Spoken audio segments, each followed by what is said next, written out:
नमस्कार बच्चों, मैं अंकुश, डिस्ट्रिक्ट हमीरपुर, हिमाचल प्रदेश से आज आपके सामने फिर से एक वीडियो लेकर टॉपिक का नाम है आज के भक्ति आंदोलन। दिल्ली सल्तनत की बात करें और उत्तर भारत की बात करें तो उत्तर भारत में हमारे पास सल्तनत का जोर था। दक्षिण भारत में विजयनगर की स्थापना के लिए विजयनगर का जोर वहां पे। उसी के बीच में बहुत से संत हमारे उभर के आए जिन्होंने भक्ति को एक नई दिशा देने की कोशिश की। ये सारी बातें हमारे पास 7वीं और 8वीं शताब्दी की है और जिन्होंने ये कोशिश की थी और 12वीं 20th सेंचुरी तक आने तक ये हमारे अपने पूरे प्रचार अपने पूरे रूप में आ गया था। और इसका जो एक पीक हमारे पास भक्ति आंदोलन का रहता है वो रहता है 15th और 16th सेंचुरी में। आज अगर हम बात करें तो भक्ति आंदोलन क्यों इसका नाम दिया गया, जिस तरह से हमारे पास मुस्लिम में जिस आंदोलन को या फिर भक्ति जहाँ धर्म के विषय की बात करें तो वहां पर सूफी आंदोलन कहते हैं और हिंदू धर्म में उसको हम कहते हैं भक्ति आंदोलन। उसी की बात करें, आज मैं टॉपिक जो लेकर आया हूं उससे स्टार्टिंग है धर्म से।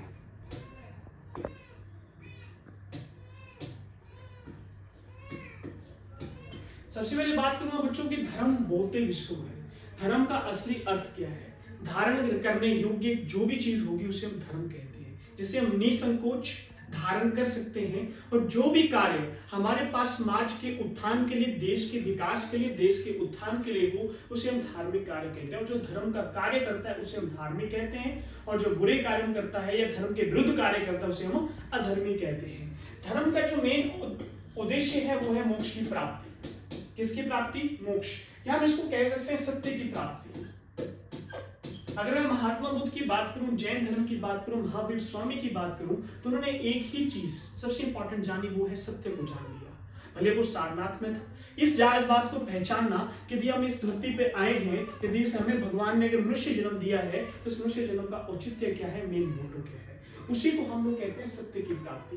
धर्म को 3 भागों में विभाजित किया गया। एक हमारे पास है बच्चों भक्ति, एक है हमारे पास ज्ञान और एक है हमारे पास कर्म। सबकी अपनी महत्वता है। आज मैं सिर्फ बात करूंगा भक्ति आंदोलन। भक्ति आंदोलन को बच्चों 2 पार्ट में डिवाइड किया गया। एक है हमारे पास सगुण भक्ति, एक है हमारे पास निर्गुण भक्ति। सगुण व्यक्ति को हमारे पास 2 उसमें है। एक को कहते हैं रामाश्रय, जो राम जी का गुणगान करते थे। एक को कहते हैं हम लोग कृष्णाश्रय। रामाश्रय में 2 व्यक्तियों का नाम बड़ा फेमस है। एक का नाम है रामानंद और दूसरे का नाम है तुलसीदास। तुलसीदास को बड़े अच्छे से आप लोग जानते हैं बच्चों, जिन्होंने रामचरितमानस की रचना की थी। ठीक है, रामचरितमानस की रचना। और ये जो भक्ति आंदोलन हमारे पास है बच्चों, ये आफ्टर द गुप्ता पीरियड बहुत ही प्रचलन में और बहुत ही इसने तेजी पकड़ी थी। आफ्टर द गुप्ता पीरियड अगर मैं यहाँ पर बात करूं कृष्णा आश्रय की तो यहाँ पे हमारे पास चैतन्य महाप्रभु, ठीक है, उसके बाद हमारे पास यहाँ नाम आता है मीराबाई का। और यहाँ पर बात करें हम लोग मीराबाई, यहाँ पे बात करें सूरदास का नाम भी हमारे पास रहता है।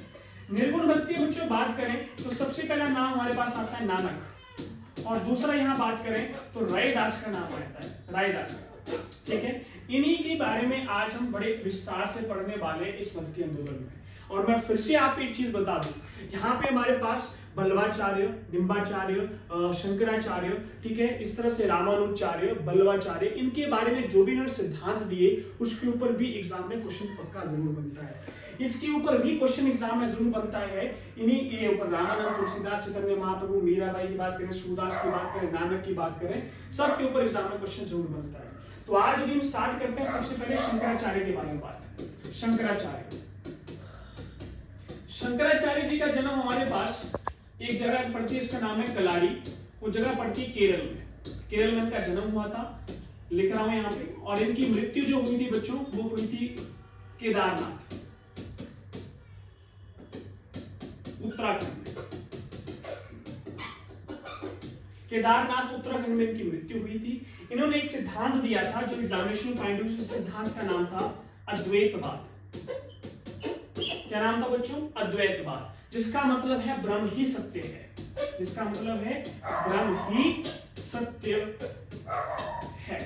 इन्होंने दो तरह से संत हमारे पास हुए जिन्होंने शंकराचार्य के शिष्य थे, जिन्होंने प्रचार करना शुरू किया धर्म का और भक्ति का। अलवार संत हुए और एक संत हुए बच्चों हमारे पास नयनार संत। अलवार संत और नयनार संत। अलवार संत कौन से थे? जिन्होंने विष्णु भगवान की उपासना करते थे। नैनार संत कौन से थे? जो शिव की उपासना करते थे। किसकी उपासना? शिव की, और ये करते थे विष्णु की उपासना। नैनार अलवार संत की जो संख्या बताई जाती है 12, और नैनार संत की संख्या बताई जाती है 63। एक और इंपॉर्टेंट यहाँ पे क्वेश्चन कि अलवार संघ में एक फीमेल कैंडिडेट थी ऑनली, जिसका नाम था अंडाल। क्या नाम था? अंडाल। तो कई बार इसके ऊपर क्वेश्चन आ जाता है। So come to the next slide, just a minute. Yes, यहाँ हमारे पास इंपॉर्टेंट है एग्जामिनेशन पॉइंट ऑफ व्यू से, यहाँ पर इनके ऊपर क्वेश्चन जरूर बनता है। माधवाचार्य द्वैतवाद सिद्धांत दिया था। निम्बाचार्य ने हमारे पास द्वैतवाद, फिर से बता रहा हूं, शंकराचार्य ने अद्वैतवाद, माधवाचार्य अद्वैतवाद, निम्बाचार्य द्वैतवाद, बल्लवाचार्य शुद्धा द्वैतवाद, रामानुचार्य वशिष्ठ द्वैतवाद के बारे में दिया था, बताया था, ये सिद्धांत दिए थे। इन सिद्धांत के ऊपर क्वेश्चन पक्का जरूर बनता है। Come to the next slide. सबसे पहले हम बात करेंगे रामानंद के बारे में, ठीक है, जो हमने पीछे सगुण भक्ति और निर्गुण भक्ति के बारे में पढ़ा। सगुण भक्ति में दो तरह के पढ़े, रामाश्रय और कृष्णाश्रय। रामानंदाचार्य के बारे में पढ़ते हैं। रामानंदाचार्य हमारे पास संत थे जिन्होंने भक्ति आंदोलन के बारे में बहुत ही प्रचार किया। Come to the next slide, इनके जन्म के बारे में पढ़ते हैं। इनका जन्म हमारे पास 1299 बीसी में, 1414 बीसी में होता। इनका जन्म प्रयागराज में, और एक ब्राह्मण परिवार से बिलोंग करते थे, और उत्तर भारत में ये भक्ति का उन्होंने प्रसार किया। और इनके शिष्य जो रहे थे, उनका नाम था कबीर, रैदास, और ये पद्मावती आदि के रहे थे। और इनके जितना भी प्रचार आता वो हिंदी भाषा में रहा था। उसके आगे जो हमारे पास संत रहे, नेक्स्ट स्लाइड, हमारे पास रहे, उनका नाम है कबीर। कबीर का जो पहले ही एक दोहा लिखा है, उसको दोहरा लेते हैं। दुर्बल को ना सताइए, जाकी मोटी हाय, बिना जीव की सांस सो लो भस्म हो जाए। कहा है कमजोर को जो भी सताता है उसकी हाय बहुत बुरी होती है, जिसको हम देखते हैं बिना प्राण वाले ठोकनी, लोहार जिसको खींचकर अपनी भट्टी में तेज करता है, सांस लोहा भी भस्म हो जाता है। इसलिए तभी कहा जाता है कि किसी की अगर हम लोग दुआ ना ले सकें तो किसी की बददुआ भी नहीं लेनी चाहिए। तो थोड़ा सा कबीर के बारे में पढ़ लेते हैं। Come to the next slide. हमारे पास कबीर का जन्म 1440 बीसी में, उनकी मृत्यु 1510 में हुई थी। इन निर्गुण भक्ति का इन्होंने प्रचार किया था, अपने दोहों से ही इन्होंने बताया था। और उसके बाद हमारे पास इनका जन्म हुआ था वाराणसी में। इनके शिष्य रहे थे दादूदियार। इनके पुत्र का नाम था कमाल था, और पुत्री का नाम कमाली, ठीक है। और ये कबीर पंथी को बिलोंग करते थे। Come to the next slide. उसके बाद निर्गुण भक्ति के बारे में थोड़ा सा पढ़े तो निर्गुण भक्ति में हमारे पास थे दो व्यक्ति का नाम लिया था, रैदास, और एक का नाम था नानक। नानक भी निर्गुण भक्ति, इन्होंने पूजा धूप वगैरह नहीं, इन्होंने सिंपल एक ही बात कही थी, गुरु मानियो ग्रंथ। गुरु की वाणी का ही बिल्कुल हमें अध्ययन करना चाहिए, और अध्ययन करने के पश्चात उसके अमल करना चाहिए जो गुरु कहते हैं, ठीक है। तो यहाँ पर एक बात गुरु नानक देव की बड़ी अच्छी स्टोरी बताई गई थी। गुरु नानक देव एक बार अपने हाथ में पुस्तक लेके पढ़ रहे थे। उनके पिताजी ने पूछा, नानक क्या पढ़ रहे हो? तो नानक ने कहा कि मैं गीता पढ़ रहा हूँ। तो गुरु नानक जी ने उनके पुरोहित पंडित गोपाल जी आगे और कहने लगे, नानक हमें भी कुछ गीता का पाठ सुनाओ। तो केवल 8 वर्ष की आयु में गीता का पाठ सुनाया, और इस ढंग से सुनाया कि सभी उनके माता पिता, घर के सारे लोग इस बात के हैरान थे।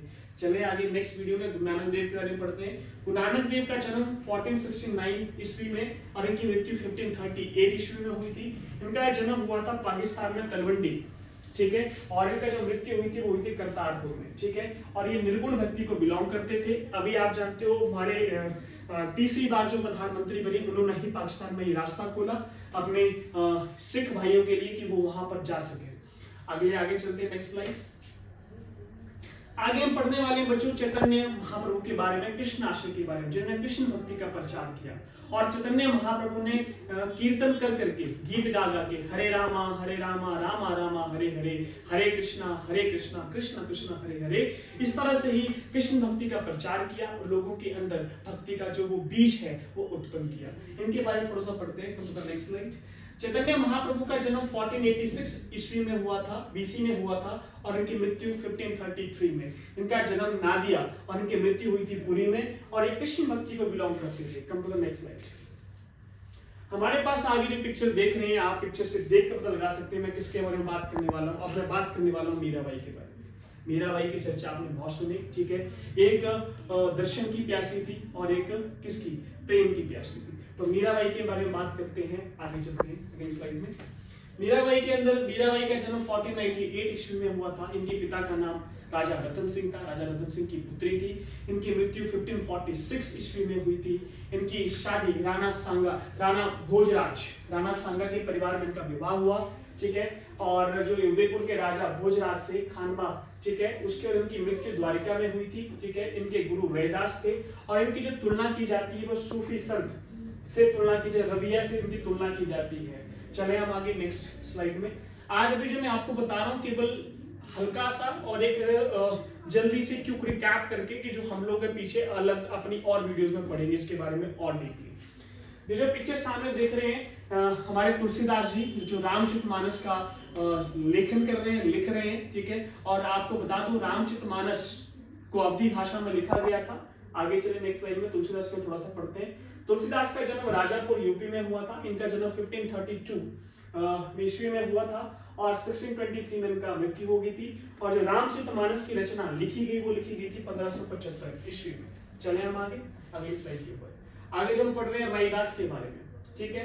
रायदास का जन्म वाराणसी में हुआ था। कबीर इनको संतों का संत बताते हैं और इनकी बड़ी अच्छी लाइन इसको कहते हैं मन चंगा कठौती में गंगा, ठीक है। आगे चले नेक्स्ट स्लाइड में।